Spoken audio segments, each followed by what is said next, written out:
أعوذ بالله من الشيطان الرجيم. قل هذه سبيلي أدعو إلى الله على بصيرة أنا ومن اتبعني وسبحان الله وما أنا من المشركين. آپ کہہ دیجئے میری راہ یہی ہے، میں اور میرے متبعین اللہ کی طرف بلا رہے ہیں پورے یقین اور اعتماد کے ساتھ، اور اللہ پاک ہے اور میں مشرکوں میں نہیں. ومن أحسن قولا ممن دعا إلى الله وعمل صالحا وقال إنني من المسلمين. ولا تستوي الحسنة ولا السيئة ادفع بالتي هي أحسن فإذا الذي بينك وبينه عداوة كأنه ولي حميم. وما يلقاها إلا الذين صبروا وما يلقاها إلا ذو حظ عظيم. اور اس سے زیادہ اچھی بات والا کون ہے جو اللہ کی طرف بلائے اور نیک کام کرے اور کہے کہ میں یقیناً مسلمانوں میں سے ہوں. نیکی اور بدی برابر نہیں ہوتی، برائی کو بھلائی سے دفع کرو، پھر وہی جس کے اور تمہارے درمیان دشمنی ہے ایسا ہو جائے گا جیسے دلی دوست. اور یہ بات انہی کو نصیب ہوتی ہے جو صبر کرتے ہیں، اور اسے سوائے بڑے نصیب والوں کے کوئی نہیں پا سکتا. السلام علیکم ورحمۃ اللہ وبرکاتہ. ان الحمد للہ نحمده ونستعینه ونستغفره ونعوذ باللہ من شرور انفسنا ومن سیئات اعمالنا. من يهده الله فلا مضل له ومن يضلل فلا هادي له. واشهد ان لا اله الا الله وحده لا شريك له واشهد ان محمدا عبده ورسوله. يا أيها الذين آمنوا اتقوا الله حق تقاته ولا تموتن إلا وأنتم مسلمون. يا أيها الناس اتقوا ربكم الذي خلقكم من نفس واحدة وخلق منها زوجها وبث منهما رجالا كثيرا ونساء واتقوا الله الذي تساءلون به والأرحام إن الله كان عليكم رقيبا. يا أيها الذين آمنوا اتقوا الله وقولوا قولا سديدا يصلح لكم أعمالكم ويغفر لكم ذنوبكم ومن يطع الله ورسوله فقد فاز فوزا عظيما. أما بعد فإن خير الحديث كتاب الله وخير الهدي هدي محمد صلى الله عليه وسلم وشر الأمور محدثاتها وكل محدثة بدعة وكل بدعة ضلالة وكل ضلالة في النار. أعوذ بالله السميع العليم من الشيطان الرجيم من همزه ونفخه ونفثه. إن الله لا يغير ما بقوم حتى يغيروا ما بأنفسهم وإذا أراد الله بقوم سوءا فلا مرد له وما لهم من دونه من وال. ابھی میں نے آپ کے سامنے سورۃ الرعد کی ایک آیت تلاوت کی ہے. اس آیت میں اللہ تبارک و تعالیٰ نے قوموں کے عروج و زوال کا ابدی دستور اور قانون بیان کیا ہے. آیت میں اللہ تبارک و تعالیٰ نے ارشاد فرمایا کہ اللہ تبارک و تعالیٰ کسی بھی قوم کی حالت کو اس وقت تک نہیں بدلتا جب تک کہ وہ اپنے طور پر بدل نہ جائے، اور جب اللہ تعالیٰ کسی قوم کا برا کرنا چاہتا ہے تو اس کے فیصلے کو کوئی ٹالنے والا نہیں. وما لهم من دونه من وال. اور لوگوں کے لیے، کسی بھی امت کے لیے، کسی بھی قوم کے لیے اللہ کے سوا کوئی اور کارساز اور مددگار نہیں. اس آیت میں اللہ تبارک و تعالیٰ نے قانون عروج و زوال بیان کیا ہے کہ اس دنیا میں اگر اللہ تعالیٰ کسی قوم کو عروج عطا کرتا ہے، ترقی عطا کرتا ہے، تو اس کی اپنی ذاتی خوبیوں کی وجہ سے، اس کے اپنے کمالات کی وجہ سے افراد قوم میں جس قدر انقلابی صفات ہوں گی وہ قوم عروج سے عروج اسے نصیب ہوگا. اور اگر اس کے مقابلے میں کوئی بھی قوم انقلابی صفات سے محروم ہو جاتی ہے، خوبیوں اور کمالات سے دور ہو جاتی ہے، تو عروج کے بعد اللہ تبارک و تعالیٰ ایسی قوم کو زوال سے دوچار کرتا ہے. یہ قانون ہر قوم کے لیے ہے، ہر امت کے لیے ہے۔ اس دنیا میں جتنی امتیں پیدا ہوئی، تباہ ہوئی، برباد ہوئی، ترقی کے بعد زوال سے دوچار ہوئی، ساری کی ساری امتیں اسی الہی قانون کی زد میں آ کر جو ہے تباہ ہوئی ہیں۔ اس آیت کی روشنی میں اگر ہم امت مسلمہ کا جائزہ لیتے ہیں تو خود امت مسلمہ کا ماضی اور حال اس آیت کی عملی تفسیر ہے۔ اس امت کا ماضی امت کے عروج اور امت کی ترقی کی بہترین مثال ہے، تو اس امت کا حال اس کے زوال کی بدترین مثال ہے۔ آج سے 1400 سال پہلے وہ عرب قوم جو دنیا کی ایک ان پڑھ قوم ہونے کی حیثیت سے جانی جاتی تھی، جس کے پاس نہ کوئی تہذیب تھی، نہ کوئی تمدن تھا، نہ اجتماعیت تھی، ایسی قوم جس کو وقت کی دو سپر پاور طاقتیں قیصر و کسریٰ انہوں نے حد شمار سے باہر کر رکھا تھا اور اس قدر حقیر سمجھ رکھا تھا کہ ان پر حکومت کرنے کی ضرورت بھی انہوں نے محسوس نہیں کی تھی۔ تاریخ گواہ ہے کہ یہی قوم، جب اس قوم میں اللہ تبارک و تعالیٰ نے محمد صلی اللہ علیہ وسلم جیسا انقلابی رسول اور آخری پیغمبر مبعوث کیا، اور یہ قوم اس پیغمبر کے پیغام کی امین بن گئی اور اللہ تعالیٰ کی آخری آسمانی کتاب قرآن مجید کے لفظ لفظ کو اس قوم نے اپنے سینوں میں بسا لیا، اور نہ صرف سینوں میں بسایا، اس کی تعلیمات کو اپنی عملی زندگی میں جگا دی، تو دنیا نے دیکھا کہ یہ قوم عرب کے صحرا سے اٹھی اور دیکھتے ہی دیکھتے نصف صدی کی قلیل سی مدت میں آدھی دنیا پر فائز ہو گئی، آدھی دنیا پر چھا گئی تھی۔ آج بھی مورخین یہ تجزیہ کرنے سے قاصر ہیں کہ یہ کیسے ممکن ہو سکا کہ وہ عرب قوم جس کے پاس نہ کوئی تمدن تھا، نہ تہذیب تھی، نہ کلچر تھا، نہ اجتماعیت تھی، دنیا کی سب سے پچھڑی قوم تھی، دنیا کی سب سے زوال پذیر قوم تھی، جس کی کوئی حیثیت روئے زمین پہ مسلم نہ تھی، یہ قوم کیوں کر دنیا پر غالب آ گئی؟ حالانکہ اس قوم نے، یا جب یہ قوم اسلام کے پیغام کو لیے آگے بڑھی، اس کے راستے میں وقت کی دو سپر پاور طاقتیں یعنی قیصر و کسریٰ آئیں۔ قیصر و کسریٰ اس دور کی دو عظیم طاقتیں تھیں، اور ان دونوں کے پاس مجرب فوج تھی، مجرب سپاہی تھے، اور ان کے مقابلے میں عربوں کی جنگی مہارت کوئی معنی نہیں رکھتی تھی۔ لیکن حیرت ہے کہ قیصر و کسریٰ جیسی وقت کی سپر پاور طاقتیں بھی اپنے پاس تمام تر اسباب، امکانات اور وسائل رکھتے ہوئے اس عرب قوم کے انقلاب کے آگے ٹک نہ سکیں۔ مورخین حیران ہیں یہ انقلاب کیسے ہوا اور کیوں کر برپا ہوا؟ تہذیب کی شمع روشن کی اونٹوں کے چرانے والوں نے، تہذیب کی شمع روشن کی اونٹوں کے چرانے والوں نے کانٹوں کو گلوں کی قسمت دی، ذروں کے مقدر چمکائے۔ نبی کریم صلی اللہ علیہ وسلم نے اپنے زمانے میں اپنے امت کے روشن مستقبل کی پیشن گوئی فرمائی تھی۔ چنانچہ ایک حدیث میں آپ صلی اللہ علیہ وسلم نے فرمایا، ان اللہ تعالی زوالی الارض فرأيت مشارقها ومغاربها وإن أمتي سيبلغ ملكها ما زوي لي منها۔ آپ نے فرمایا کہ اللہ تبارک و تعالیٰ نے مجھے زمین سمیٹ کر دکھائی، لپیٹ کر دکھائی، مجھے زمین کے مشرق دکھائے گئے، زمین کے مغرب دکھائے گئے۔ آپ صلی اللہ علیہ وسلم نے فرمایا میری امت کا اقتدار، میری امت کی سلطنت وہاں تک پہنچنے والی ہے جہاں تک کہ میرے لیے زمین سمیٹ کر دکھائی دی۔ آپ امت مسلمہ کے ماضی کو پڑھیں گے، عہد نبوی، عہد خلافت راشدہ، عہد امیہ اور عہد بنو عباسیہ، آپ دیکھیں گے کہ یہ وہ دور ہے جس میں امت نے غیر معمولی ترقی کی، حیرت انگیز ترقی کی تھی۔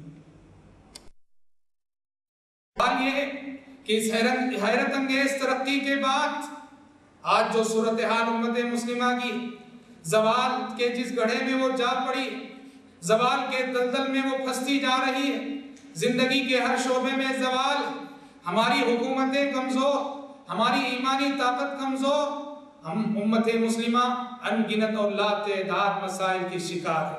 زندگی کا وہ کون سا شعبہ ہے جس میں امت مسائل سے دوچار نہیں ہے؟ امت مسلمہ زوال کے ایسے دور سے گزر رہی ہے کہ امت کے ایک ایک فرد کو اس زوال کا احساس ہے، امت کا بچہ اس زوال پر ماتم گنا ہے۔ سوال یہ ہے کہ اس کا سبب کیا ہے؟ حیرت انگیز ترقی کے بعد یہ حیرت انگیز زوال کیوں؟ کیا ہمارے پاس تعداد کی کمی ہے؟ کیا ہمارے پاس مال کی کمی ہے؟ کیا ہمارے پاس ہتھیار کی کمی ہے؟ کیا ہمارے پاس حکومتوں کی کمی ہے؟ نہیں، ہرگز نہیں۔ مال کی اگر ہم بات کریں، دولت کے دریا امت کے قدموں پہ بہہ رہے ہیں۔ اس وقت دنیا کے جانے مانے مالداروں میں سر فہرست جن لوگوں کے نام آتے ہیں ان میں سے کئی ایک نام مسلمانوں کے ہیں۔ انفرادی طور پر کئی مسلمانوں کے پاس اتنا مال ہے وہ دنیا کے امیر ترین اشخاص میں شمار کیے جاتے ہیں۔ حکومتوں کی بات اگر کی جائے، آج ہمارے پاس دنیا میں 50 سے زیادہ حکومتیں موجود ہیں، 50 سے زائد مسلم حکومتیں موجود ہیں۔ اور اگر تعداد کی بات کی جائے، آج ہم اس قدر کثیر تعداد میں ہیں کہ دنیا کا ہر 5واں انسان مسلمان ہے، دنیا کا ہر 5واں انسان مسلمان ہے۔ اور ہتھیار کی بات اگر کی جائے تو امت کے پاس، مسلم مملکتوں کے پاس ہتھیار کی بھی کوئی کمی نہیں۔ سوال یہ ہے، سب کچھ رہتے ہوئے ہم ذلیل کیوں ہیں، خوار کیوں ہیں، رسوا کیوں ہیں؟ ہر آئے دن ہماری تباہی کی خبریں ہمیں سننے کو کیوں مل رہی ہے؟ جواب ہم حدیث رسول سے پوچھتے ہیں تو حدیث رسول ہمیں جواب دیتی ہے۔ نبی کریم صلی اللہ علیہ وسلم نے یہ پیشن گوئی کی تھی اور فرمایا تھا، یوشک ان تتداعى علیکم الامم کما تتداعى الاکلة على قصاتها قالوا امن قلة یومئذ نحن یا رسول اللہ قال بل انتم يومئذ كثير ولكنكم غثاء كغثاء السيل ودخلكم الوهن قالوا وما الوهن يا رسول الله قال حب الدنيا وكراهية الموت۔ آپ صلی اللہ علیہ وسلم نے فرمایا تھا، اور اس وقت فرمایا تھا جب حضرات صحابہ کرام رضوان اللہ علیہ مجمعین شہر سے شہر فتح کر رہے تھے اور امت ترقی کر رہی تھی۔ ترقی کی ان ایام میں آپ صلی اللہ علیہ وسلم نے امت کے تاریخ مستقبل کی بھی پیشن گوئی کی۔ آپ نے فرمایا کہ لوگوں، وہ زمانہ قریب ہے جب تم پر دنیا کی ساری امتیں اس طرح ٹوٹ پڑیں گی جس طرح بھوکے لوگ دسترخوان پہ ٹوٹ پڑتے ہیں۔ صحابہ کرام رضوان اللہ علیہ مجمعین کو حیرت ہوئی، تعجب ہوا۔ صحابہ کرام رضوان اللہ علیہ مجمعین سمجھنے لگے کہ شاید یہ اس دور کی بات ہے جب ہم تعداد میں بہت کم ہو جائیں گے۔ صحابہ عرض کرنے لگے، قالوا امن قلة یومئذ نحن یا رسول اللہ، اے اللہ کے نبی، کیا یہ زوال کی یہ صورتحال اس لیے پیش آئے گی کہ ہم تعداد میں گھٹ جائیں گے، کم ہو جائیں گے؟ آپ صلی اللہ علیہ وسلم نے کہا، لا بل انتم یومئذ کثیر۔ آپ نے کہا کہ نہیں، تعداد کے اعتبار سے تو تم بہت زیادہ رہو گے، وَلَكِنَّكُمْ غُثَاءٌ كَغُثَاءِ السَّيْلِ، تعداد کے اعتبار سے زیادہ رہنے کے باوجود تمہاری حیثیت سمندر کے جھاگ کے مانند، سمندر کے کف کی مانند ہوگی۔ جب سیلاب آتا ہے، سیلاب میں جو جھاگ رہتا ہے، سیلاب میں جو کف رہتا ہے، سمندر کی موجیں جب اٹھتی ہیں اس میں جو کف اٹھتا ہے اس کی کوئی حیثیت نہیں رہتی۔ تمہاری حیثیت بھی تعداد میں زیادہ رہنے کے باوجود بساط کائنات پہ کچھ نہ رہے گی۔ اور تمہارا مرض کیا ہوگا، تمہاری اصل بیماری کیا ہوگی؟ فرمایا وَدَخَلَكُمُ الْوَهْنُ، تمہارے دلوں میں وہن داخل ہو جائے گا، تمہارے دلوں میں وہن داخل ہو جائے گا۔ صحابہ نے کہا وَمَا الْوَهْنُ يَا رَسُولَ اللَّهِ، اے اللہ کے نبی، وہ وہن کیا ہے، وہ بیماری کیا ہے جو ہمیں کمزور کر دے گی، وہ بیماری کیا ہے، وہ مرض کیا ہے جس کے سبب ہم تعداد میں زیادہ رہنے کے باوجود شکست سے دوچار ہوں گے؟ آپ صلی اللہ علیہ وسلم نے کہا حب الدنیا وکراہیت الموت، حب الدنیا وکراہیت الموت، تمہارا مرض یہ ہوگا اور تمہارا وہن یہ ہے، تمہارے دلوں میں دنیا کی محبت بیٹھ جائے گی اور موت کی نفرت بیٹھ جائے گی۔ آخرت سے تم غافل ہو جاؤ گے، دنیا تمہارا مرمہ نظر بن جائے گی، تم دنیا کے لیے جینے لگو گے، آخرت تمہاری نظروں سے اوجھل ہو جائے گی۔ آج بتائیے ہمارے اسلاف میں اور ہم میں جو بنیادی فرق ہے وہ یہی، ان کی زندگیاں دیکھیں، وہ جیتے تھے آخرت کے لیے، ان کا طرز زندگی، ان کے جینے کا انداز، ان کے لیل و نہار، ان کے شب و روز یہ بتاتے ہیں کہ وہ آخرت کے لیے جیتے تھے، آخرت کی تیاری میں ان کی زندگی گزرتی تھی اور موت سے اس قدر لگاؤ تھا۔ خالد بن ولید رضی اللہ تعالیٰ عنہ، انہوں نے جب ایرانیوں پہ حملہ کیا، ایرانی قلعہ بند ہو گئے تو خالد بن ولید رضی اللہ عنہ نے ایرانیوں کو چیلنج دیتے ہوئے کہا کب تک قلعہ بند رہو گے، ہتھیار ڈال دو، اس لیے کہ میں تمہارے پاس ایک ایسی فوج لے کر آیا ہوں جو موت سے اسی طرح محبت کرتی ہے جس طرح تم زندگی سے محبت کرتے ہو۔ ایک ایسی قوم میں تمہارے پاس لے کر آیا ہوں جو موت کی اسی طرح سے عاشق ہے جس طرح سے تم زندگی کے عاشق ہو۔ یہ بنیادی فرق ہے۔ ہم جی رہے ہیں دنیا کے لیے، ہمارے شب و روز، ہمارے لیل و نہار، ہمارا طرز زندگی، ہمارا معیار زندگی یہ بتاتا ہے ہم دنیا کے متوالے ہیں، دنیا کے حریص ہیں، دنیا کے لالچی ہیں، اور آخرت کے سلسلے میں تنافس کا کوئی جذبہ ہمارے اندر نہیں ہے۔ امت کے اندر جب یہ دنیا طلبی آ جائے گی، دنیا پرستی آ جائے گی اور امت دنیا کی پجاری بن جائے گی، دینار و درہم کے پیچھے دوڑنے لگے گی، تو زوال اس امت کا مقدر ہے اور اس زوال سے اس امت کو کوئی بچا نہیں سکتا۔ ہمیں اس حقیقت کو اچھی طرح سمجھ لینا چاہیے، اس حقیقت کو اچھی طرح جان لینا چاہیے کہ تاریخ میں دشمن کے مقابلے میں جب بھی ہم فتح یاب ہوئے ہیں تو وہ تعداد کی بنیاد پر نہیں، مال و دولت کی بنیاد پر نہیں، ہتھیار کی بنیاد پر نہیں، ظاہری قوت کی بنیاد پر نہیں، دشمن پر جب بھی ہمیں فتح ملی ہے اللہ کی قسم صرف اور صرف ایمان اور عقیدے کی ہتھیار کی بنیاد پر، ایمان اور عقیدے کی بنیاد پر۔ ہم تعداد میں کم رہے، ایمان کی بنیاد پہ ہمیں فتح نصیب ہوئی، ہم ہتھیار ہمارے پاس نہیں تھے، ایمان کی بنیاد پہ ہمیں فتح نصیب ہوئی، مال ہمارے پاس نہیں تھا، ایمان کی بنیاد پہ فتح نصیب ہوئی، مملکتیں حکومتیں ہمارے پاس نہیں تھی، ایمان اور عقیدے کی بنیاد پر ہمیں فتح نصیب ہوئی۔ لیکن اس کے مقابلے میں آپ دیکھیں گے جب بھی ہم ایمان اور عقیدے میں کمزور پڑے ہیں، اللہ تعالیٰ سے امت کا تعلق کمزور ہوا ہے، ہتھیار رکھتے ہوئے بھی ہم نے شکست کھائی ہے، مال و دولت کے خزانے رکھتے ہوئے بھی ہم نے شکست کھائی ہے، تعداد رکھتے ہوئے بھی ہم نے شکست کھائی ہے، سلطنتیں حکومتیں رکھتے ہوئے بھی ہم نے شکست کھائی ہے۔ میں اس کے ثبوت کے طور پر ایک نمونہ آپ کے سامنے پیش کرتا ہوں جو خود عہد نبوی کا۔ عہد نبوی میں 2 جنگیں ہوئی تھی، ایک جنگ بدر جو اسلامی تاریخ کا عہد نبوی کا پہلا عظیم معرکہ، اور دوسرا معرکہ جنگ حنین۔ ان دونوں جنگوں میں ظاہری تیاری کے اعتبار سے اگر آپ دیکھیں گے بہت زمین آسمان کا فرق تھا۔ جنگ بدر میں صورتحال یہ تھی کہ کافر 1000 کی تعداد میں آئے ہوئے تھے، مسلمان جبکہ 313 یا 319 کے درمیان تھے۔ ہتھیار کی اگر بات کرتے ہیں، کسی کے پاس تیر ہے تو کسی کے پاس تلوار نہیں، کسی کے پاس تلوار ہے تو کسی کے پاس تیر نہیں، کسی کے پاس کمان ہے تو تیر نہیں، تیر ہے تو کمان نہیں، اور سواریاں اس قدر کم تعداد میں تھیں کہ باری باری صحابہ کرام رضوان اللہ علیہم اجمعین ایک ایک سواری پہ جو ہے سوار ہوا کرتے تھے۔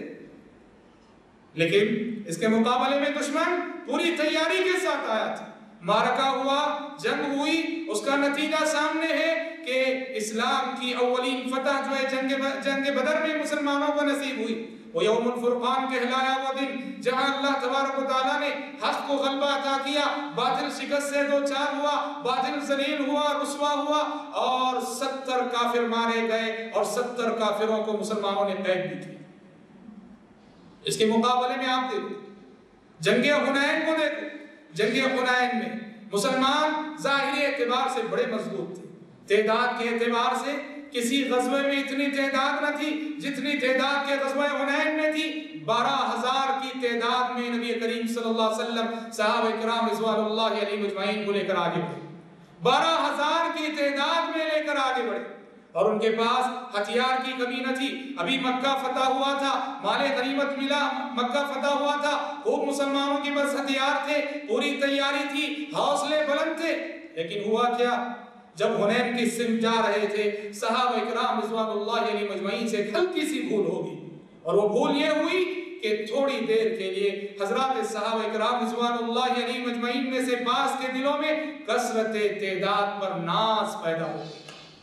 وہ بعض کہنے لگے لن نغلب اليوم من قلہ، لن نغلب اليوم من قلہ، کہنے لگے آج ہم قلت کی بنیاد پر شکست سے دوچار نہیں ہوں گے، آج ہم قلت تعداد کی بنیاد پر مغلوب نہ ہوں گے۔ کثرت تعداد پر تھوڑا سا ناز ہو گیا۔ نتیجہ کیا ہوا؟ نتیجہ یہ ہوا ہتھیار رکھتے ہوئے کثرت تعداد کے باوجود اور پوری سواریاں رکھتے ہوئے پوری تیاری کے باوجود جب جنگ شروع ہوئی اور حنین کے دو قبیلے حوازن اور ثقیف کے لوگوں نے مسلمانوں پہ تیر برسانے شروع کیے تو مسلمانوں کے پائے سواد میں لغزش آ گئی اور تھوڑی دیر کے لیے میدان جنگ چھوڑ کر حضرات صحابہ کرام رضوان اللہ علیہ مجمعین بھاگ کھڑے ہوئے۔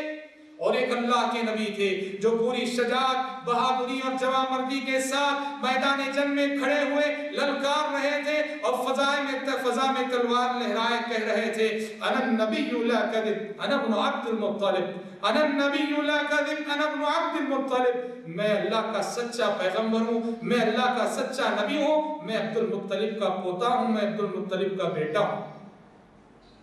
نبی کریم صلی اللہ علیہ وسلم کی ثابت قدمی، آپ کی جوان مردی، آپ کی شجاعت اور آپ کی بہادری کو دیکھ کر حضرات صحابہ کرام رضوان اللہ علیہ مجمعین کے حوصلے بلند ہوئے اور صحابہ کرام رضوان اللہ علیہ مجمعین پلٹ کر آئے، نبی کریم صلی اللہ علیہ وسلم کے اطراف جمع ہو گئے، پھر معرکہ شروع ہوا اور مسلمانوں کو فتح ملی۔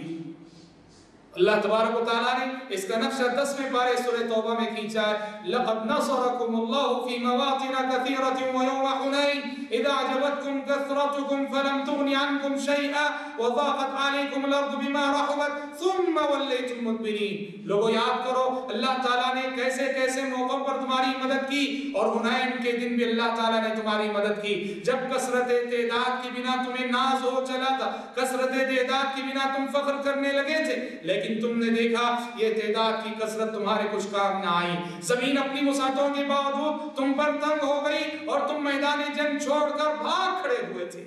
پھر اللہ تبارک و تعالیٰ نے تم پر سکینت نازل کی، اللہ کی نصرت آئی، مدد آئی، پھر تم سب جو ہے مل کر اکٹھے ہو کر لڑے اور تب چل کر تم فتح یاب ہوئے۔ بھائیوں، آپ ان دو معرکوں میں موازنہ کر کے دیکھو، بدر جہاں مسلمان نہتے تھے، ظاہری اعتبار سے ہر ناحیے سے کمزور تھے اور مسلمان فتح یاب ہوئے، اور حنین کی جنگ کا پہلا مرحلہ مسلمان شکست سے دوچار ہونے پہلے مرحلے میں، کیوں؟ حالانکہ یہاں ظاہری اعتبار سے بڑے مضبوط ہیں، اس لیے کہ وہاں محض ایمان کی بنیاد پہ جنگ لڑی گئی تھی، یہاں بھی ایمان کی بنیاد پہ لڑی گئی تھی حنین میں بھی، مگر تھوڑی دیر کے لیے کثرت تعداد پہ جو ناز آ گیا تھا، اس ناز کی وجہ سے مسلمانوں کو تھوڑی دیر کے لیے ذلت شکست سے دوچار ہونا پڑا۔ ایک مثال ہے جس سے ہم بخوبی سمجھ سکتے ہیں کہ امت مسلمہ اپنے دشمنوں پر ہمیشہ جب بھی فتح یاب ہوتی ہے وہ ظاہری اصلی ہے، مال و دولت اور کثرت تعداد کی بنا نہیں، امت مسلمہ ہمیشہ جیتا کرتی ہے ایمان کے ہتھیار کی بنیاد پر، عقیدہ توحید کی اور اللہ تعالیٰ سے تعلق کی بنیاد پر۔ ہماری شکست زندگی کے کسی بھی میدان، سماجی میدان میں، اقتصادی میدان میں، معاشرتی میدان میں، سیاسی میدان میں، امت آج کسی بھی میدان میں جو شکست اور زوال سے دوچار ہے، اس کا واحد سبب ہمارے گناہ، ہماری معصیتیں، ہماری نافرمانیاں، اللہ اور اس کے رسول اور کتاب و سنت سے ہماری دوری ہے۔ اسلام کا نام تو ہم لیتے ہیں لیکن عملی طور پر اگر دیکھا جائے تو ہماری زندگیاں اسلام سے خالی ہیں، اسلام سے ہم کو سو دور ہیں۔ عہد نبوی کا ایک واقعہ بتاتا ہے، حضرات صحابہ کرام رضوان اللہ علیہ مجمعین سے ایک مرتبہ ایک ہلکی سی بھول ہوئی تھی، لیکن اس بھول کے نتیجے میں ایک جیتی ہوئی جنگ مسلمان ہار گئے۔ جنگ احد کا واقعہ، جنگ شروع ہو رہی تھی، کافر 3000 کی تعداد میں تھے، مسلمان 700 کی تعداد میں تھے۔ جنگ شروع ہونے سے پہلے احد پہاڑ کے قریب ایک چھوٹا سا پہاڑ تھا جس کا نام جبل رومات تھا۔ نبی کریم صلی اللہ علیہ وسلم نے جنگ شروع ہونے سے پہلے اپنے صحابہ میں سے 50 صحابہ کو اس جبل رومات پہ ٹھہرایا، اس پہاڑی پہ ٹھہرایا اور کہا ان سے کہ جنگ ختم ہونے کے بعد جب تک میرا حکم نہ ہو یہاں سے ہٹنا نہیں۔ آپ نے فرمایا ہم جیت جائیں یا ہم ہار جائیں، پرندے ہماری لاشوں کو نوچ کھائیں، جب تک میرا حکم ہو تم یہاں سے ہٹنا نہیں۔ یہ کہہ کے آپ نے 50 صحابہ کو جبل رومات پہ ٹھہرایا۔ جنگ شروع ہوئی، معرکہ شروع ہوا، مسلمانوں نے بہادری کے جوہر دکھائے، ہمت سے لڑے اور نتیجہ مسلمانوں کے ہاتھ میں رہا۔ مسلمان فتح یاب ہو گئے، مسلمان جیت گئے، دشمن شکست کھا کے میدان جنگ چھوڑ کر بھاگ کھڑا ہوا اور مسلمان مال غنیمت جمع کرنے لگے۔ اب وہ جو 50 صحابہ جبل رومات پہ تھے انہوں نے دیکھا کہ مسلمان جنگ جیت چکے ہیں، مال غنیمت جمع کر رہے ہیں، دشمن بھاگ چکا ہے، تو انہوں نے کہا چلو ہم بھی مال غنیمت جمع کر دیں، اکٹھا کر دیں۔ ان کے جو امیر تھے صحابی عبداللہ بن جبیر رضی اللہ عنہ، انہوں نے انہیں نبی کریم صلی اللہ علیہ وسلم کی بات یاد دلائی کہ تمہیں اللہ کے نبی نے یہ کہا ہے ہم چاہے جیت جائیں ہم چاہے ہار جائیں، میرا حکم جب تک نہ ہو اس جگہ سے ہٹنا نہیں، لہٰذا لوگوں یہیں رہو اور وہاں میدان جنگ میں نہ جانا۔ مگر انہوں نے ان کی بات نہ مانی، سارے کے سارے لوگ 50 لوگ بھی سوائے عبداللہ بن جبیر کے اس پہاڑ کو چھوڑ کر اتر گئے، میدان جنگ میں آ کر مال غنیمت جمع کرنے لگے۔ نتیجہ کیا ہوا؟ نتیجہ یہ ہوا کہ خالد بن ولید رضی اللہ عنہ جو اس وقت تک مسلمان نہیں ہوئے تھے، اس وقت کافروں کے کمانڈر تھے، خالد بن ولید جو فوج کو لے کر کافروں کی شکست خوردہ فوج کو لے کر احد کے پیچھے سے واپس ہو رہے تھے، جب ان کا گزر جبل رمات کے قریب سے ہوا، انہوں نے دیکھا کہ یہ محاذ پوری طرح سے خالی ہے، انہوں نے دیکھا کہ یہ محاذ پوری طرح سے خالی ہے، یہاں کوئی نہیں ہے۔ انہیں پلٹ کر وار کرنے کا موقع مل گیا، پلٹ کر حملہ کرنے کا موقع مل گیا، اور خالد بن ولید رضی اللہ عنہ پلٹ کر حملہ کر بیٹھے مشرکین کی فوج کے ساتھ۔ اور اس کے بعد مسلمانوں پہ ایسی آفتیں ٹوٹی، ایسی مصیبتیں ٹوٹی کہ جیتی ہوئی جنگ ایک طرح سے ہار کے قریب ہو گئی تھی۔ نبی کریم صلی اللہ علیہ وسلم کے دندان مبارک شہید ہو گئے، آپ صلی اللہ علیہ وسلم کا سر مبارک زخمی ہو گیا، 70 صحابہ کرام رضوان اللہ علیہم اجمعین شہید ہو گئے، اور نعوذ باللہ دشمن نے یہ افواہ مشہور کر دی کہ محمد صلی اللہ علیہ وسلم شہید کر دیے گئے ہیں۔ جیتی ہوئی بازی ہار گئے مسلمان، یا یوں کہیے کہ شکست سے بالکل قریب ہو گئے۔ سوال یہ ہے کہ جیتی ہوئی بازی مسلمان کیسے ہارے اور کیوں ہارے؟ صرف اور صرف ایک حکم رسول کی مخالفت کرنے کی وجہ سے۔ آپ نے جو 50 صحابہ سے کہا تھا میرا حکم جب تک نہ ہو یہاں سے ٹلنا نہیں، یہاں سے ہٹنا نہیں، اس ایک حکم رسول کی مخالفت جب ہو گئی تو جیتی ہوئی بازی ہار گئے صحابہ کرام رضوان اللہ علیہم اجمعین۔ ذرا سوچئے آج ہم کتنے احکام رسول کی مخالفت نہیں کرتے، کتاب و سنت کی کتنی تعلیمات کو پس پشت نہیں ڈالتے، اسلام کی کتنی تعلیمات کا ہم مذاق نہیں اڑایا کرتے، کتنی سنتوں کو ہم نہیں ٹھکرایا کرتے۔ بتائیے ہماری ذلت، ہماری رسوائی، ہماری شکست اور ہمارے زوال کا کیا حقیقی سبب یہ نہیں ہے کہ ہمارے دلوں میں جیسا ایمان ہونا چاہیے ویسا نہیں، اللہ اور اس کے رسول کی تعلیمات پہ جس جذبے سے عمل ہونا چاہیے ویسا نہیں ہے۔ آج جب بھی ہم زوال کی باتیں کرتے ہیں ہم غیروں کو الزام دیتے ہیں کہ ہمارا دشمن ایسا ہے، ہمارا دشمن ویسا ہے، اس کی تیاری ایسی ہے، اس کے پاس ہتھیار ہے، اس کے پاس امکانات ہیں، اس کے پاس میڈیا ہے، فلاں ہے فلاں ہے۔ یہ غلط سوچ ہے۔ ہم اگر اپنی طور پہ مضبوط رہیں، ہم اگر اپنی طور پہ مضبوط رہیں، دنیا کی کوئی قوم ہمارا کچھ بگاڑ نہیں سکتی۔ قرآن مجید نے کہا یا ایھا الذین آمنوا ان تنصروا اللہ ینصرکم ویثبت اقدامکم، اے ایمان والو اگر تم اللہ کی مدد کرو گے اللہ تمہاری مدد کرے گا، اگر تم اللہ کی مدد کرو گے اللہ تمہاری مدد کرے گا، تمہیں ثابت قدم رکھے گا۔ معلوم ہوا اگر ہم نصرت الہی کے متمنی ہیں، اللہ کی مدد چاہتے ہیں، تو ضروری ہے کہ ہم اللہ کی مدد کریں، اور اللہ کی مدد کرنے کا مطلب یہ ہے اس کے دین کی مدد کریں، اس کے دین کی مدد کریں، کتاب و سنت پر عمل پیرا ہو، کتاب و سنت کی تعلیمات کی نشر و اشاعت کریں، کتاب و سنت کی تعلیمات کو پھیلائیں، یہی ہماری عزت و سربلندی کا ضامن ہے۔ یاد رکھنا ہماری ہر قسم کی عزت، ہماری ہر قسم کی سربلندی صرف اور صرف اسلام سے جڑنے میں۔ عمر فاروق رضی اللہ تعالیٰ عنہ کا مشہور جملہ ہے، وہ کہا کرتے تھے کُنَّا أَذَلَّ أُمَّةً فَأَعَزَّنَا اللَّهُ بِالْإِسْلَامِ وَمَهْمَا ابْتَغَيْنَا الْعِزَّةَ بِدُونِهِ أَذَلَّنَا اللَّهُ۔